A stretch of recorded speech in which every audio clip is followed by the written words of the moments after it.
Thank you, Mr. Chairman. Mr. McDonald, congratulations on your nomination. It comes not a moment too soon. Yet 2 weeks ago, the CEO of LexisNexis told me under oath that the federal government, according to their estimates, to their own expert research, loses $1 trillion per year to fraud. $1 trillion. That's more than the entire defense budget for this year. A more conservative estimate, the GAO's estimate, is that the federal government loses about $521 billion to fraud every year. That's about the budget of the Department of Veterans Affairs. Either way, we're talking about just enormous amounts. And of course, we've seen it on display in states recently like Minnesota. And my question to you is, are we going to see some more accountability coming for the fraud that has been perpetrated on this country, particularly in places like Minnesota? I mean, is accountability coming? Senator, our goal will be to bring accountability.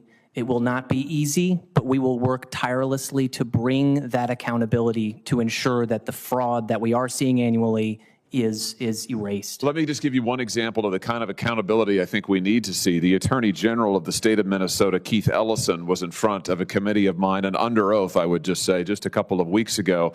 Mr. Ellison is right at the center of the scandal, the Somali fraud scandal that has rocked that state. Just to take one piece of it, a group called Feeding Our Future, as you probably know, defrauded the federal government of at least $250 million. $250 million that did not go to feed the homeless. It did not go to feed the poor. It did not go to feed children. Instead, it bought yachts. It bought luxury planes. It bought fancy vacations. It was smuggled out of the Minneapolis airport in suitcases. 12,000 pounds of $100 bills smuggled out of the Minneapolis airport in suitcases, for heaven's sake. 60 people, I think, have been charged with wrongdoing as part of this corruption scheme. But here's the deal. The leaders of this organization, this fraud outfit, came and met with the Attorney General, Keith Ellison, directly. They talked to him for 54 minutes. This was back in 2021, and complained to him that they were being investigated, heaven forbid.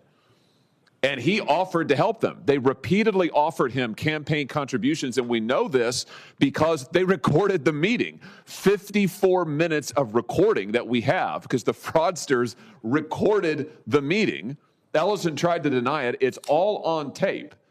They offer him money repeatedly, and he says things like this. I think we may have a poster of it. He says, we are in the middle of the battle with agencies now who are investigating them. He says, he's the Attorney General of the state. He says, Waltz, meaning the governor, agrees with me that this piddly, stupid stuff running small people out of business is terrible.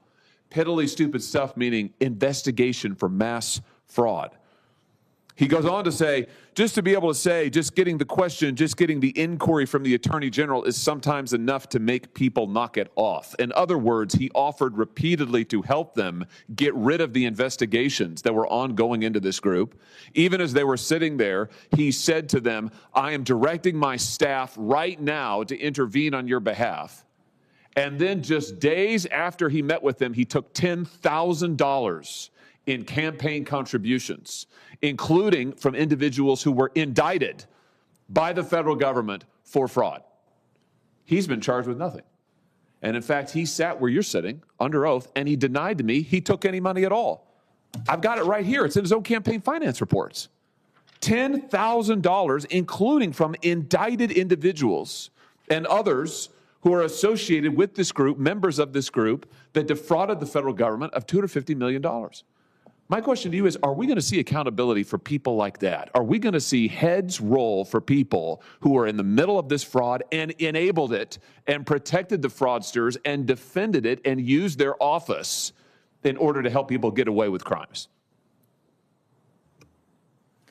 Senator, first, that is certainly not how law enforcement is supposed to work. When there is evidence and when investigators are digging into potential crime, to then have lead law enforcement try to close up that shop and turn away the investigators. That's not how law enforcement is supposed to work, and it's certainly not how law enforcement is going to work in the Department of Justice and in the National Fraud Enforcement Division.